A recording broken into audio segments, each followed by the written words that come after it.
Jennifer, are we okay to start? Okay, good afternoon and welcome to our LAVTA meeting on today's date would be September 12th, Monday, for our board meeting starting at 4:01. If we could please go ahead and call the meeting to order and please take a roll call. Yes, Director Bonanno. Here. Director Brown. Here. Vice Chair Hernandez. Present. Director Hernandez. Oh, sorry, Director Josie. Here. Director Kick. She is not in this meeting. Director Narum. Here. Chair Halbert. Present. We have a quorum. Thank you. So we will go ahead and ask if there's any public comment. We do have one speaker. She actually is here. So I'm not going to read it into public comment because it looks like she's here to say her public comment. Carly, would you like to speak? You raise your hand. I'm going to see if she wants to talk. Hold on one second. Okay, thank you.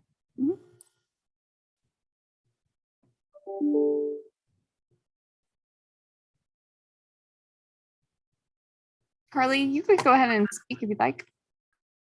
Hi, Carly. You have 3 minutes to speak. Hi. Can you hear me? You're kind of going in and out, so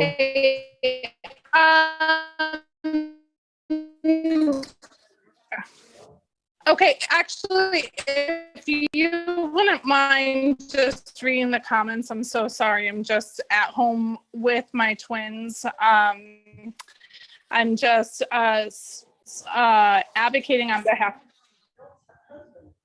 I will go ahead and have Jennifer read the public comment. Thank you.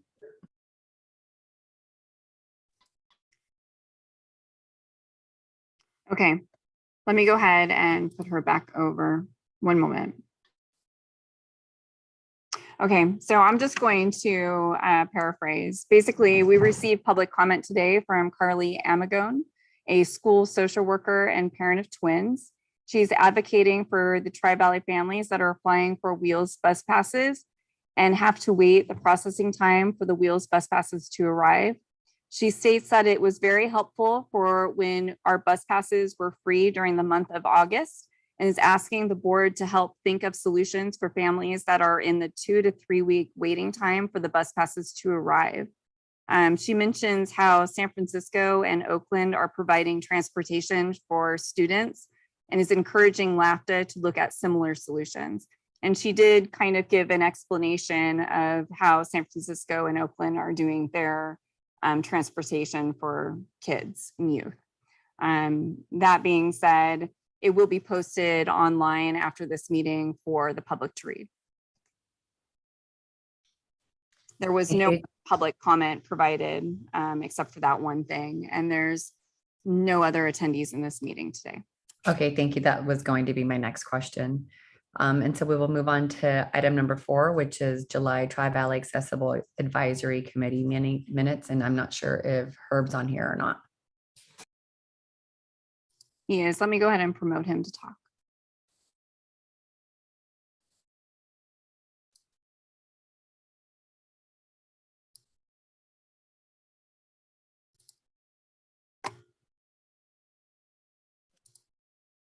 Jennifer, just making note that I'm here just a little bit late.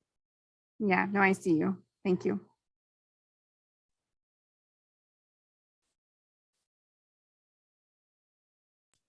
Hi, Herb. Just on the record. How about now? We can hear you. Okay, yeah, I didn't get in time to have her change my background, so I guess I gotta deal with no camera, which is no problem. You've seen my face enough. Just joking. Hope everyone's summer's been fine the last month or two. Okay, I'm here to give the July report for the advisory committee. We did have September's, but that'll be next month when I come back online with that. So regarding July, let's see. We had discussed, I brought up a topic about possibly looking at the bylaws regarding the quarterly schedules versus the monthlies. And so that was in a certain section of the topic, but I'll add on to that when I get to that. Let's see. In my report, I discussed working with and reviewing the new website. So I notified the committee the current project I was working on, updating the beta version of the new website, which I just heard that it is now online. So if any of you haven't looked at it, I spent several months working with staff on reviewing, and a couple of other members were involved in looking at it to set it up so it was very accessible for the public and debugging some of the original database programs before we went live on it. So I did that. Then we also included our new members. They started this year. It was Zachary, Sue Tillett, Susan O'Neill, all were welcomed in as the new members for their respective cities. I was reelected as chair, as well as Sean was elected. Sean Costello was elected as vice chair for this year.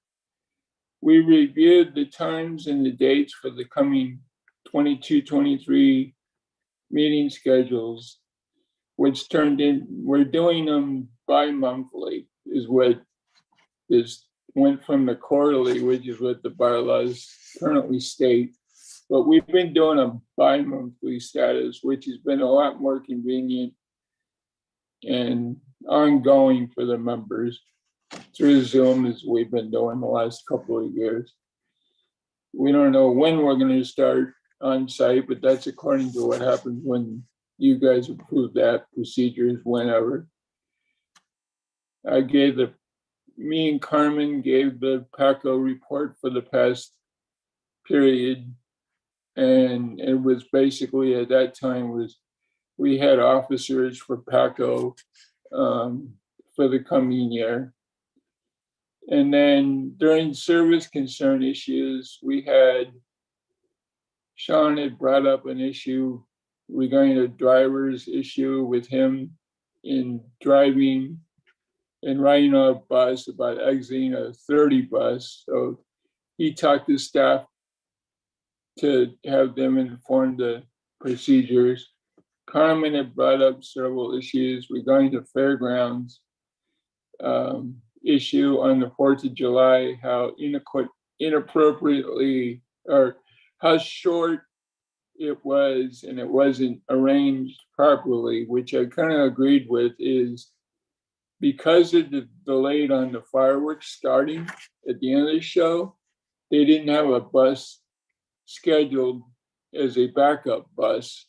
And so nobody could get back in time, or there was no bus after the fireworks, which were delayed after an unknown reason. So there was no buses. So people were really making issues regarding not being able to get back to the BART station after the delayed period. So I'm going to make a suggestion to staff and as well as recommend to you guys that for next year's fair routing continuation of adding a backup driver on call, so that if there's any delayed late departure requirements, that someone's always that'll be on standby at the end of the fair after hours, so that no one gets left behind the fair. And let's see, I had one more.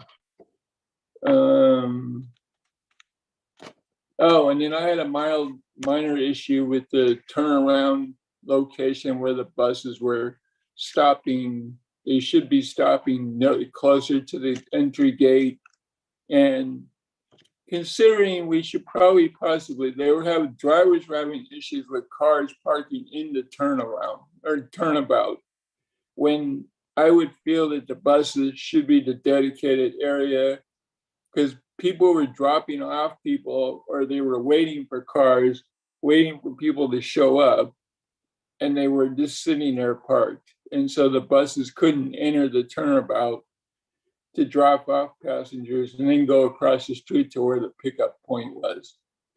So there was kind of a delay with the turnabout location. So next year we should probably look at improving the routine on the front side of the fair for next year. Otherwise, that's my report for the July meeting.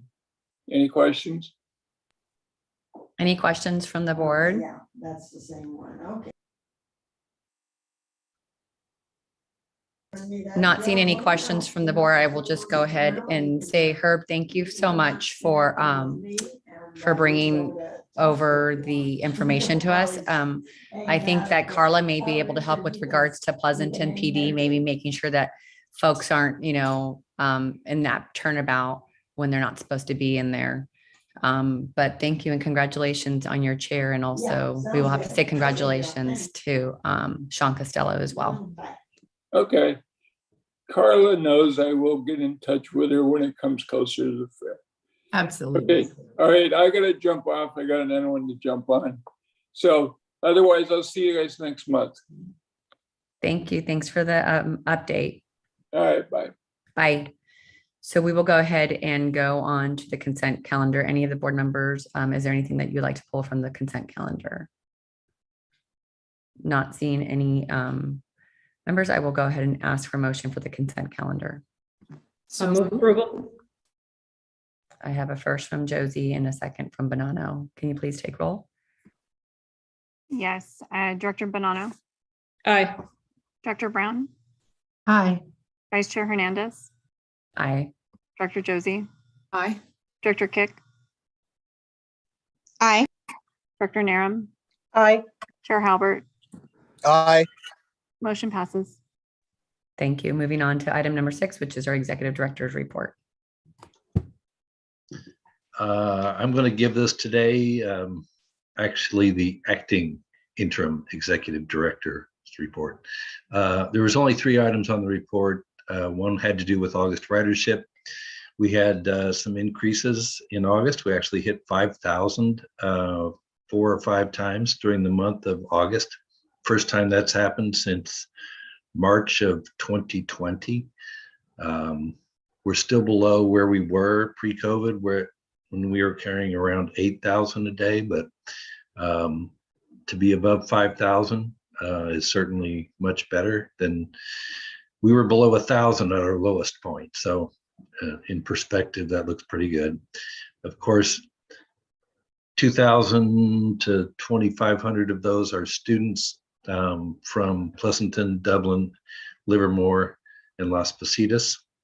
They started back on the 17th. There's a paragraph on the SAD project, and there's a paragraph on the parking garage.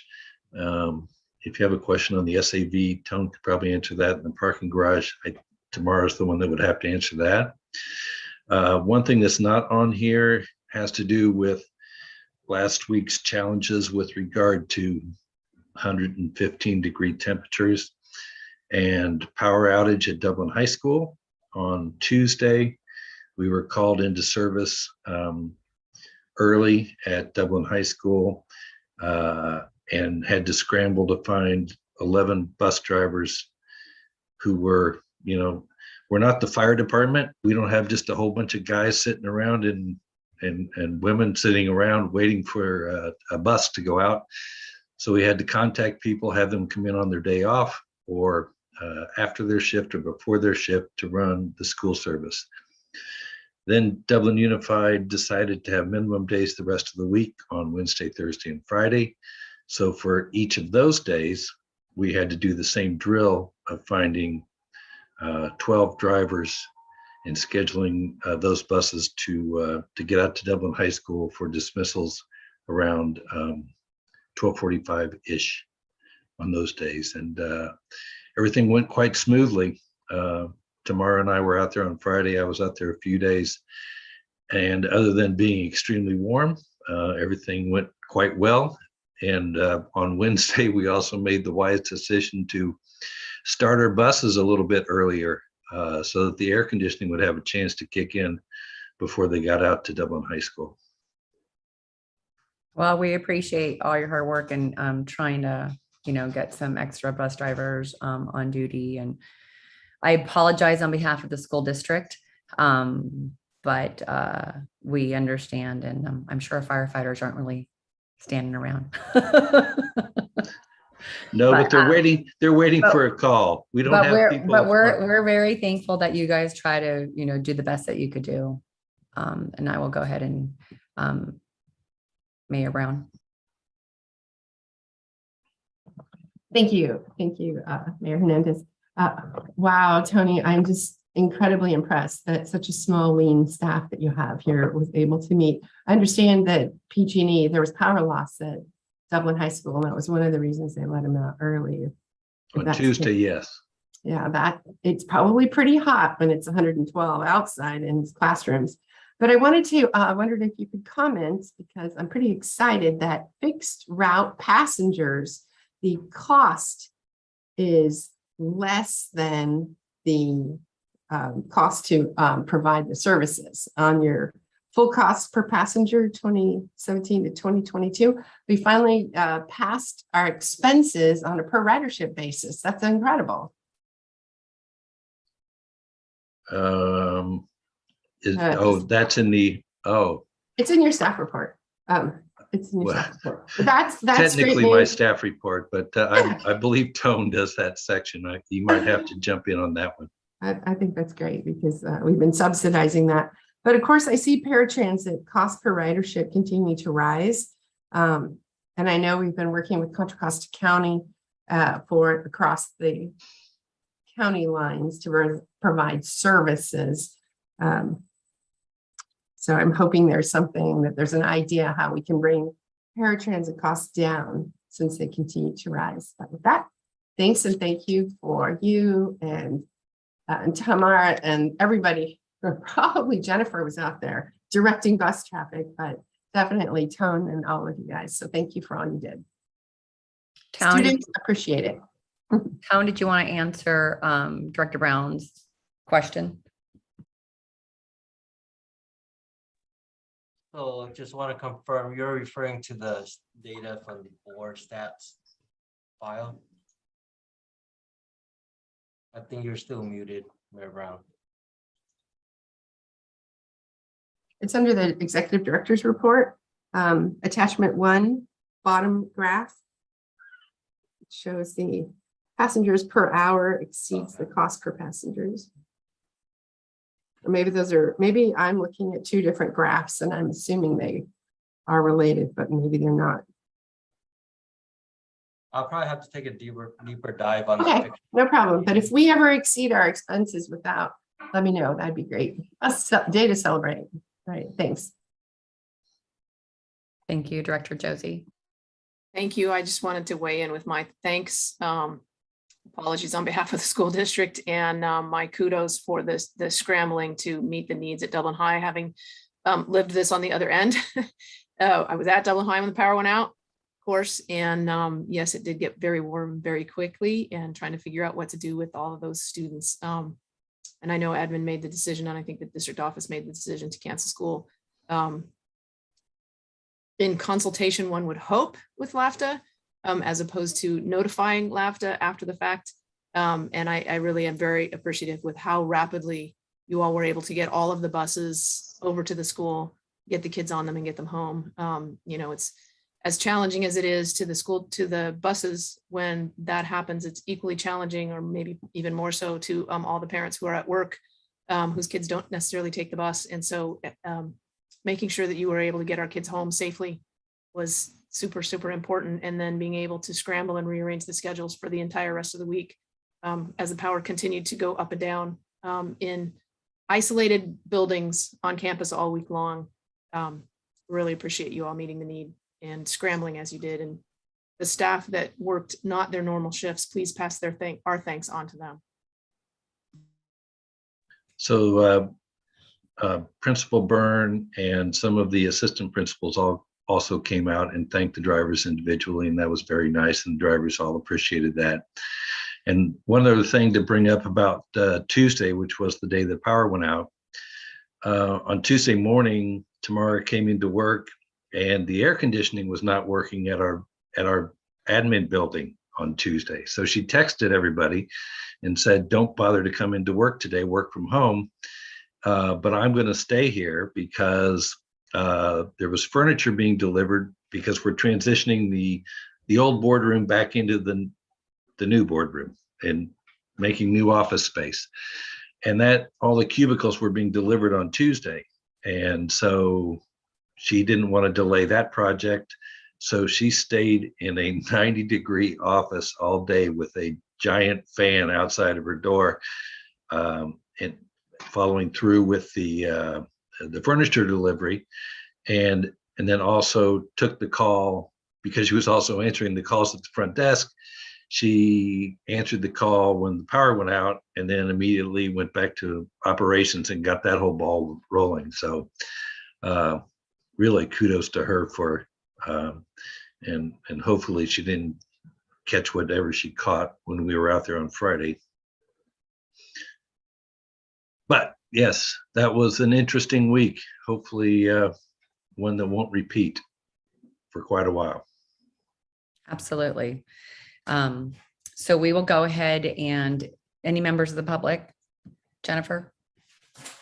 No, there are no members of the public right now in the meeting, and I didn't receive any public comments. Okay, thank you. So we will go ahead and go to adjourn this meeting to close and then go to our closed session meeting. See you all there. Do we have a link for that? Yeah, Jennifer sent it out. Sent it out on Friday. Okay.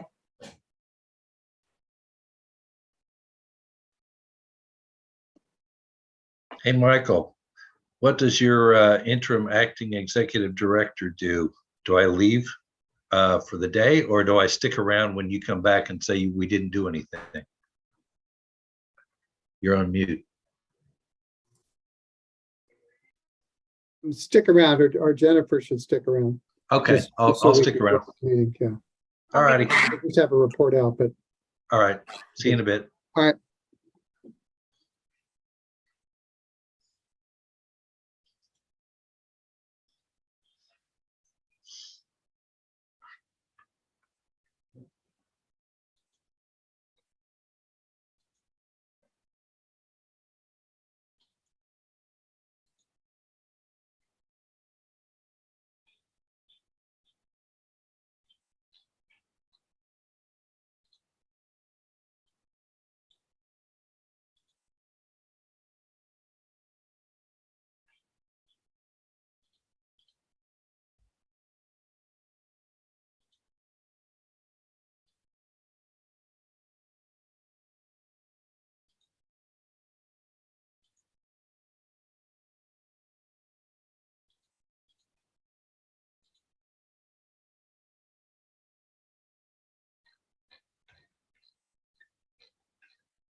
I thought we were gonna have to weigh ourselves when we come in every day. I was gonna quit.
I was still talking and he cut me off.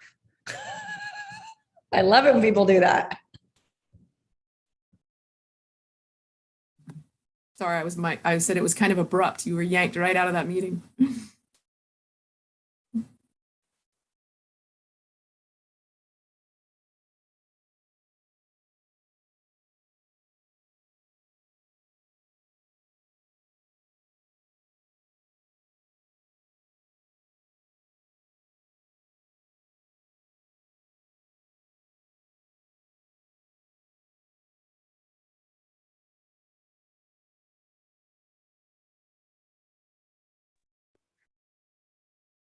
Sorry about that. I was trying to click on the link for the other email and it just shut me off the Zoom. I don't know what. I bet you didn't want to hear me talk anymore. No, not at all. Are we all set here? We got I one. think we're all set except for Carla, but she may not be coming back. Okay, so we're back from our closed session and I will go ahead and have our attorney give a report out. Yes, so the board met in closed session with regard to the employment of a new executive director and negotiations with a selected candidate. Once one selected, there was no reportable action taken. All right, thank you. And this will bring us to item number 11, which is matters initiated by the board of directors. Any matters initiated? Not seeing any, we will go ahead and adjourn the meeting, and also to let all the rest of the board know that October 3rd is our next board meeting. I will note, this is Jennifer, that we might have to have, well, we will have to have probably a special board meeting just to do the teleconference resolution, just so you all know. Unless we wanted to do that on the 21st, but that might be too much. I'll talk generally. We adopted it today, right? And the third is less than 30 days from now, correct? Yeah, but our next meeting won't be until after that. No, We're okay? October. Am I crazy? October 3rd is less than 30 days from now. Yeah. Yeah, no, Then we don't need one, Michael. your arithmetic is correct. That's why she's a Okay. math. That's why she's a math educator. Okay. All right, see you soon. Thanks all. All right. Thank you. Bye-bye. Bye. And Jennifer, we're adjourned at 4:45.